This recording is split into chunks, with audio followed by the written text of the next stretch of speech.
Dios les bendiga, mi gente de Cristo, y punto. Le damos la bienvenida a su programa súper especial, donde hablamos temas súper interesantes.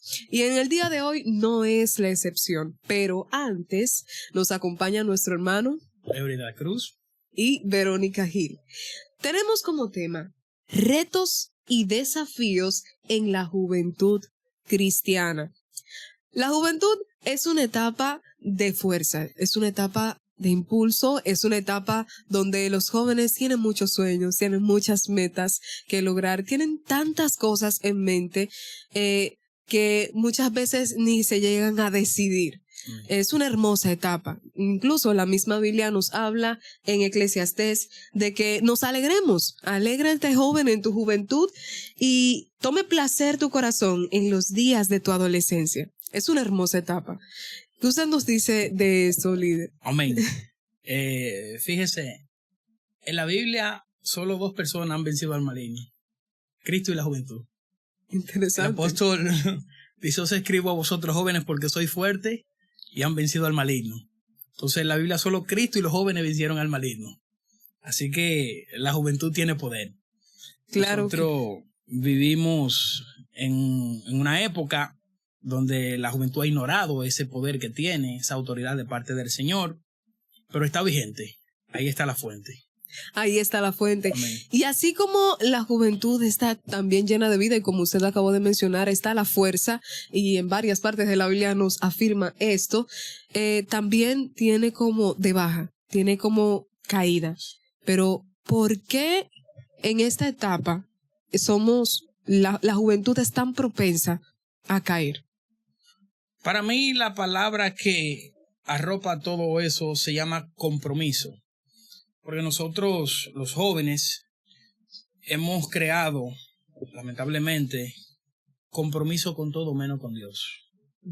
Y todo es prioridad, todo es importante, todo es urgente. Pero muchas veces obviamos nuestro llamado de parte de Dios. Nosotros entendemos que los que han sido llamados a consagrar y a vivir una vida plena en el Evangelio son los abuelos, son los más adultos de la iglesia. Y nosotros, porque somos jóvenes y es difícil ser joven, entonces tenemos que estar como más light, tenemos que coger la cosa como más suave, más tranquila. Entonces yo creo que eso radica 100% en el compromiso que cada joven hace directamente con el Señor. Interesante. También podemos ver que muchos jóvenes inician bien en el Evangelio, o sea, oran, van a la iglesia y todo lo demás, pero como que a mitad de camino como que todo va decayendo, y es realmente por lo que usted está diciendo.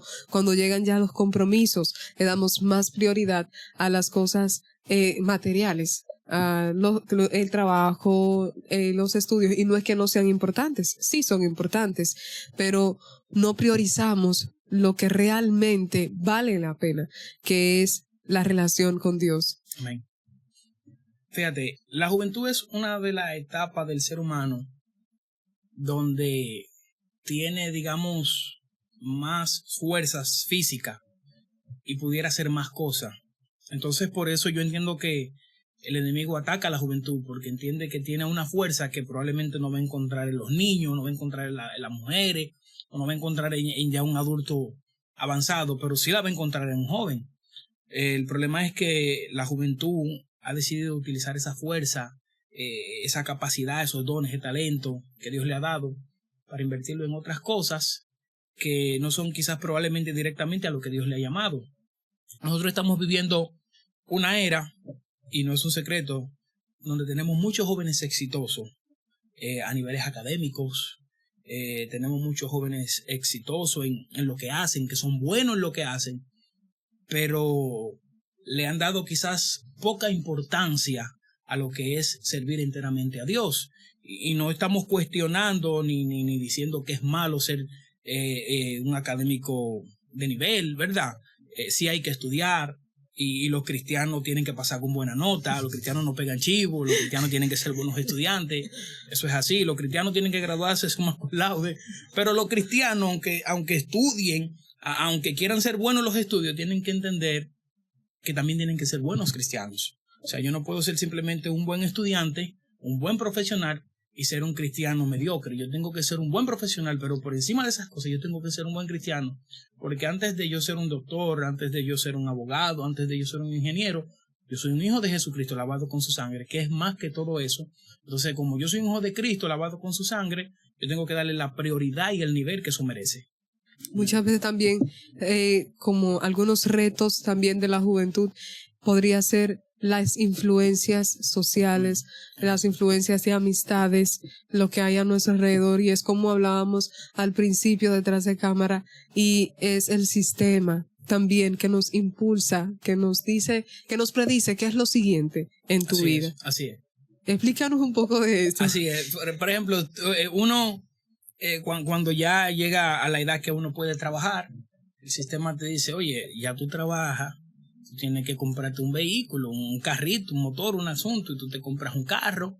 Pero entonces luego ya el mismo sistema te dice, oye, pero ya tú trabajas, tienes el carro, ahora hazte una maestría para que gane un chin más y pueda escalar dentro de la empresa y tener una mejor posición. Entonces te haces una maestría, estudias, obtienes una mejor posición. Entonces ahora el sistema te dice, oye, ya tú tienes el carro, tienes la maestría, tienes el estudio, pero ¿y tu esposa? Entonces te casas y luego que te casas te dice, pero ¿y no vas a tener un hijo? Y tienes un hijo. Y cuando tienes el hijo, si nace varón, te dice, ¿y no va a tener la hembra?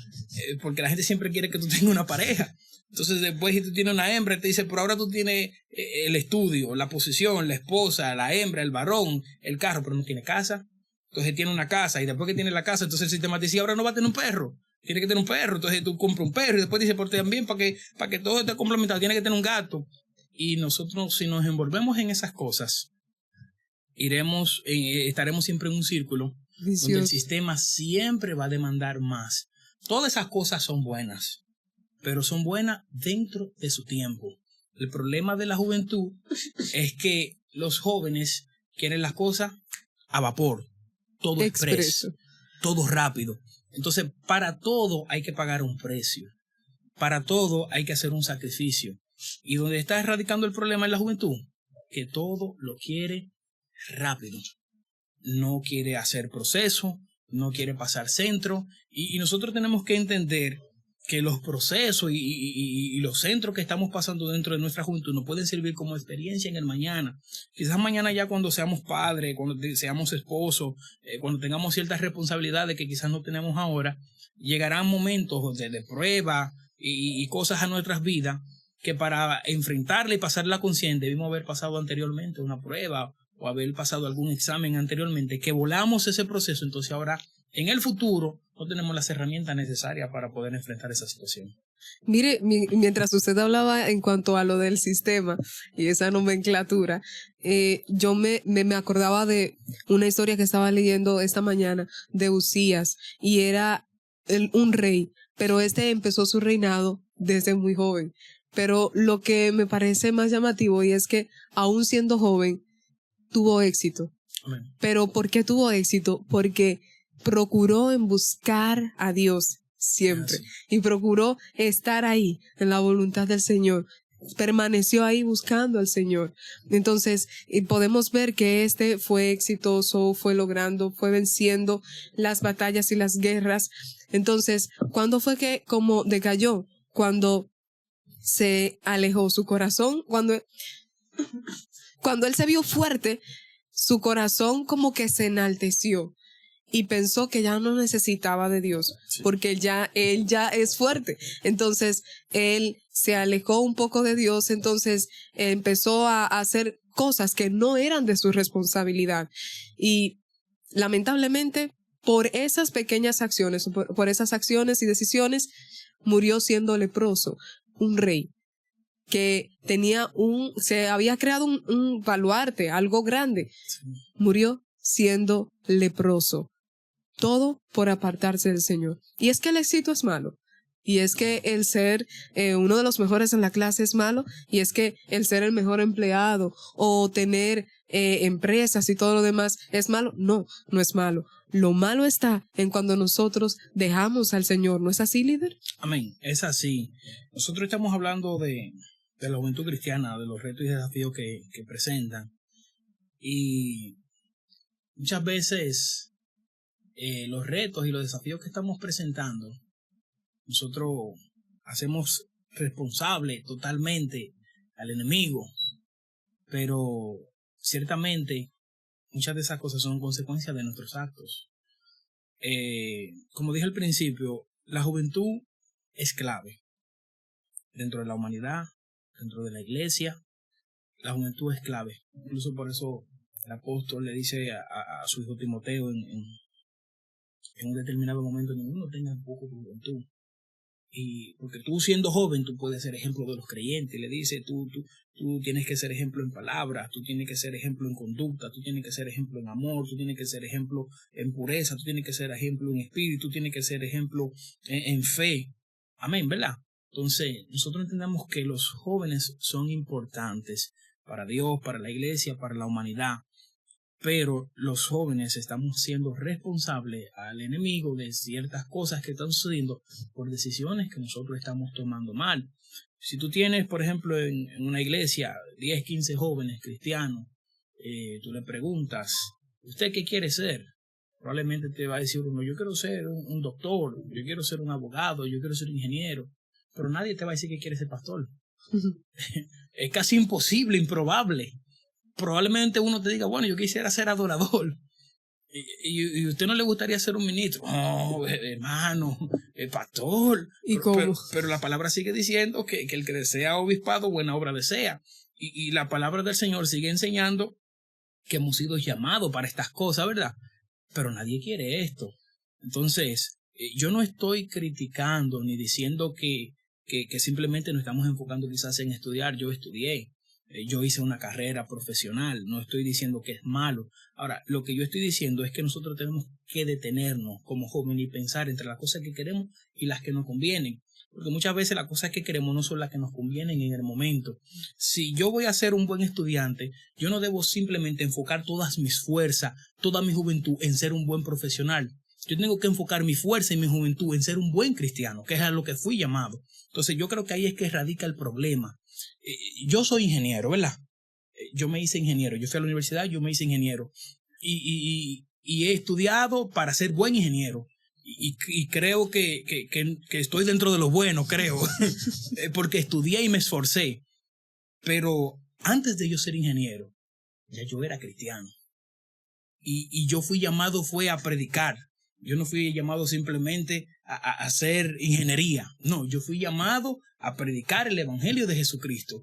Y entonces ahí es donde está el problema, que muchas veces queremos ser buenos profesionales, queremos ser buenos en algo, pero somos malos cristianos. No sabemos muchas cosas de memoria, aprendemos muchos libros, aprendemos muchas cosas, pero decimos un versículo bíblico con deficiencia. ¿Usted sabía que el versículo universal, que es San Juan 3:16, la mayoría de gente que lo dice no lo dice bien? Desenrédame esa tripa. El versículo universal de la Biblia, San Juan 3:16, la mayoría de gente que dice San Juan 3:16 lo dice mal. Por ejemplo, la gente dice: porque de tal manera amó Dios al mundo que ha dado a su Hijo unigénito para que todo aquel que en él cree no se pierda, sino que tenga vida eterna. Pero ¿sabes lo que dice la gente? ¿Qué dice la gente? Para que todo aquel que en él crea no se pierda, mas tenga vida eterna. Pero la Biblia dice que en él cree. Y usted dirá: por esa letra. Sí, por esa letra. Sí, realmente. Entonces, eso es eso. A eso es que me baso. Entonces, nosotros queremos ser expertos en lo que estudiamos. Queremos ser buenos en lo que nos dedicamos. Pero, y a lo que fuimos llamados verdaderamente. Porque en el cielo, Dios no necesita ingeniero. Yo allá no voy a ejercer. Dios lo que necesita es que yo le adore aquí en espíritu y en verdad, porque es lo que voy a hacer allá. O sea, nosotros nos hemos enfocado en ser buenos, en ser peritos, en ser prospectos, en ser de los mejores, ser expertos en lo que hacemos. Pero lo que verdaderamente hemos sido llamados, entonces somos muchas veces como medio mediocres, como que lo hacemos. La gente. A ver si da. La gente no falta a su trabajo, pero falta a la iglesia. Si en el trabajo tiene que ponchar a las 8 de la mañana, a las 7:50 la gente llega a ponchar. Pero la iglesia, el culto empieza a las 7 y alguien dijo que la ventaja de llegar tarde es que los asientos de adelante están vacíos. La gente llega tarde a la iglesia. La gente no le importa faltar un día a la iglesia, pero no falta un día al trabajo, no falta un día a la universidad. ¿Por qué? Porque eso es prioridad. Eso es prioridad. Y hay una parte que se llama compromiso, porque tiene compromiso con su institución, más no con su iglesia. Lamentablemente, mientras usted iba hablando en cuanto a eso, yo me acordaba de historias bíblicas. Sí. Eso es lo que puedo decir. Y realmente tiene mucha razón. Me acuerdo de una historia en donde Dios los saca del cautiverio y le dice, miren, ustedes, yo los voy a sacar, pero ustedes me van a construir templo. Y después de que ustedes me construyan templo, hagan lo que ustedes, en pocas palabras, lo que ustedes quieran. Pero no, ellos salieron del cautiverio y fueron a crear sus casas y a adornar sus casas y hacer y deshacer, digamos en pocas palabras, en términos dominicanos, a despolvar, a pintar, que si le falta esto y lo otro, cuando el contrato en pocas palabras era, hagan primero yo y luego ustedes. Es solo eso. Esta mañana leía de que mi yugo es fácil y ligera mi carga. Pero, ¿cómo es eso de que mi yugo es fácil y ligera mi carga? Cabe destacar que un yugo, cuando hablamos de yugo, son como aquellos animales donde le ponen como algo donde ninguno puede ni estar más adelante ni estar más para atrás. Sí. Entonces, cuando hablamos en el Señor de que mi yugo es fácil y ligera mi carga, es en pocas palabras la unión conmigo. Únete conmigo. Y lo que yo te estoy pidiendo no está en el cielo, no está debajo de la tierra para que tú tengas excusa. Es solamente hacer mi voluntad. Es solamente hacer las cosas que me agradan. Es solamente ponerme en primer lugar. Y si usted se fija, hoy en día, si tenemos una jipeta o tenemos un vehículo, no es que sea malo. No. Ponemos Dios primero. Pero realmente Dios primero. Dios primero. Pero ¿cuáles son nuestras acciones? Amén. ¿Cuáles son nuestras acciones? Nuestras acciones desbaratan esa frase. No, Dios es el primero, pero ¿cómo así? Si nuestras acciones no van de acorde a lo que nosotros realmente profesamos. ¿Me entiende? Entonces es como usted lo iba diciendo. Y hoy en día la juventud es la fuerza sí, pero tiene muchos desafíos, lo que es el teléfono, las redes sociales, tienen muchos bombardeos. Son bombardeados a cada rato. Pero ¿cómo podemos vencer esos bombardeos? ¿Qué usted piensa de eso? Yo creo que nosotros necesitamos volver a Dios. Definitivamente. Necesitamos volver a Dios. El mundo está difícil. El mundo está complicado. El mundo se está acabando. La tierra no aguanta más. Pero yo creo fielmente que mientras la iglesia de Jesucristo esté acá, mientras los hijos del Señor estén acá, mientras el Espíritu Santo nos acompañe, nada no podrá hacer frente ni derribarnos. Hay que volver a Dios. Nosotros tenemos que volver a la oración, nosotros tenemos que volver a los principios, a lo que hemos creído. Tenemos que volver a Dios, definitivamente. Es lo que el hombre necesita, volverse a Dios. Vivimos en un mundo muy rápido, todas las cosas, la gente desesperada y la gente ya no esperan el semáforo. La gente, sí, y conocí el caso de una persona que murió por irse en rojo en un semáforo. Y un semáforo en rojo lo que dura máximo son 90 segundos. Eso es 1 minuto con 30. Entonces, perdió su vida. Y así anda el mundo. Pero nosotros necesitamos definitivamente volver a Dios. Nosotros necesitamos que Dios vuelva a poner ese deseo en nuestros corazones de estar cerca de Él. No es posible de que nosotros vivamos una vida diariamente envuelto en quehaceres, envuelto en trabajo, envuelto en afanes, envuelto en preocupaciones, y que a Dios solo lo saludemos. Señor, yo estoy aquí, ya tú sabes. Lo mismo de ayer. Yo te amo. Lo que te lo dije digo ayer hoy. te lo digo hoy. Ey. Entonces, no es posible, por más que queramos. Podremos ser exitosos en todo lo que hagamos, pero no seremos exitosos como cristianos. Y hay que destacar algo. Porque hemos confundido esto. Señores, el ser popular, el ser aceptado, el ser aprobado, no significa estar bien delante de Dios. Son cosas diferentes. No es lo mismo que la gente te quiera, que la gente te aplauda, que la gente te apoye. Eso no garantiza que tú estás bien delante de Dios. No es lo mismo estar cerca de Dios que ser popular. Son cosas diferentes. Entonces hemos confundido esto y creemos que porque una persona, la gente lo quiere, la gente lo ama, la gente lo aplaude, la gente le celebra chistes, la gente se le ríe, creemos que eso es estar cerca de Dios, y eso es popularidad realmente, eso no es estar cerca de Dios. Ahora bien, sí creemos y sí lo sabemos que el que está cerca de Dios hasta cuando habla se le nota. Eso lo creemos definitivamente.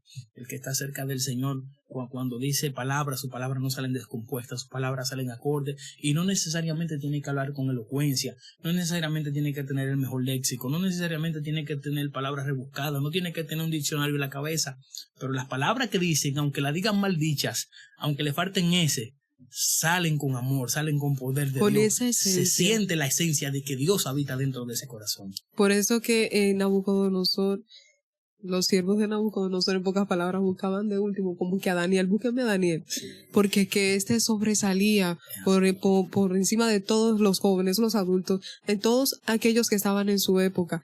Y eso es un ejemplo muy clave, Daniel, que aún en su juventud, aún en su adultez, siempre siguió buscando al Señor, y por eso solamente Dios lo puso en gracia delante de los hombres. Dios lo puso en gracia, y aún su hablar era de respetar, porque era un hombre que cuando hablaba se le tenía que escuchar. Es como usted dice, no es tanta la elocuencia, no es tanta palabra rebuscada, sino que en tu hablar se note como esa esencia de que Amén. Estuvo cerca del Padre. Amén. Estuvo cerca Amén. de Amén. Dios. Es así, definitivamente. Es así. Yo creo fielmente de que la juventud es el espacio de tiempo que el hombre tiene para gastarse en Dios. Cuando tú eres niño, hay cosas que tú la ignoras porque no la conoces por tu niñez. Cuando ya eres adulto, entonces hay cosas que quizás que las fuerzas no te dan, o los afanes.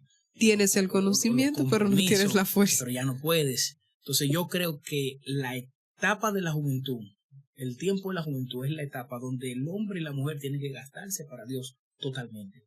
Porque en tu juventud es donde más tiempo tú tienes.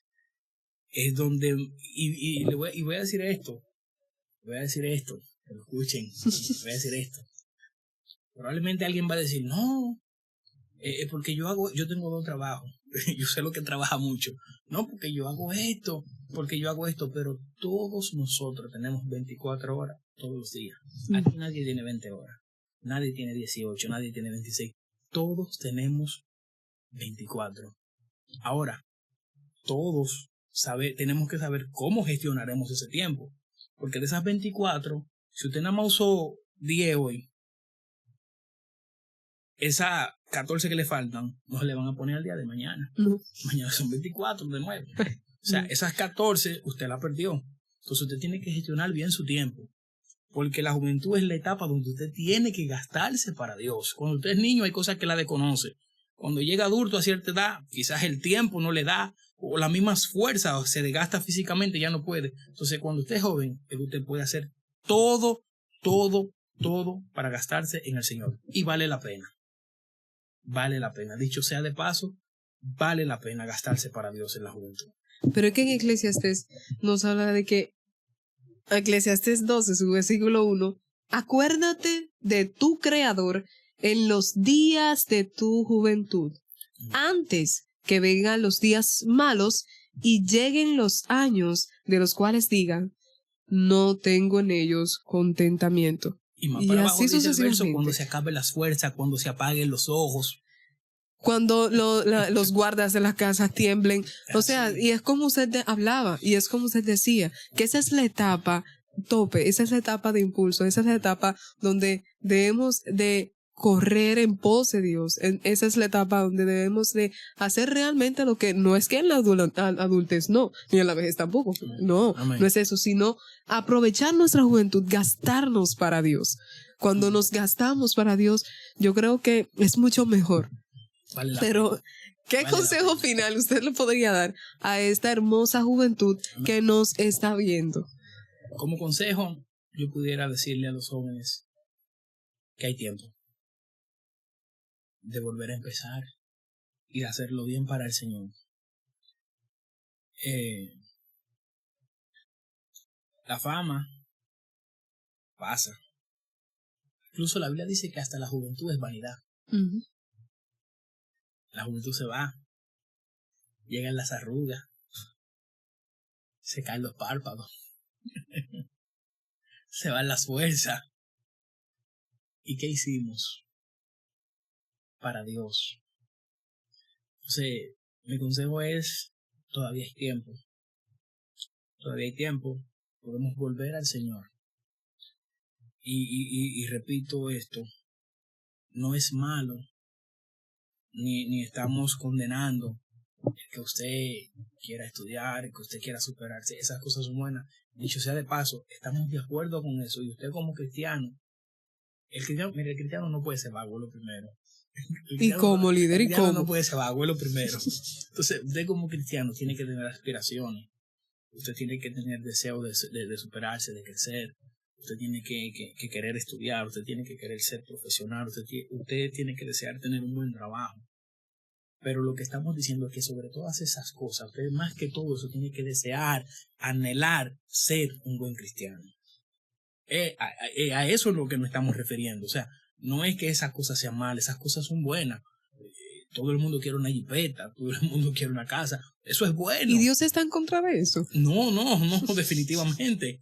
Ahora, lo que nosotros estamos diciendo acá es que sobre todo esos deseos, su prioridad tiene que ser servir a Dios de manera íntegra, ser completo delante de Dios, no tener a Dios como un plan B, un por si acaso.